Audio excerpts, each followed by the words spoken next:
বৌদ্ধ ধর্মের প্রবর্তক কে মা? গৌতম বুদ্ধ কোন বংশে জন্মগ্রহণ করে? বড় করে বলো, বড় করে বলতে হবে।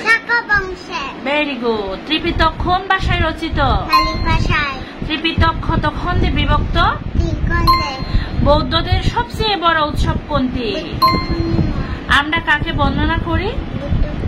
জ্ঞান লাভের পর গৌতমের নাম কি হলো? বুদ্ধ। কত বছর বয়সে বুদ্ধ পরিনির্বাণ লাভ করেন? 80 বছর। গৌতম বুদ্ধ কত বছর বৌদ্ধ ধর্ম প্রচার করেন? 42 বছর। বৌদ্ধ ধর্মে কি বিষয়ের গুরুত্ব সবচেয়ে বেশি? তীর্থস্থান কি? পুণ্যস্থান। কর্ম কয় প্রকার? 2 প্রকার। কৃপণ হলে কি হয়? পরের অনিষ্ট করলে কি হয়? মূর্খ। গাথা কি? Very good. তুমি তো সবকিছুই পারো।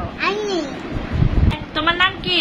সবাইকে সবাইকে টাকা দাও।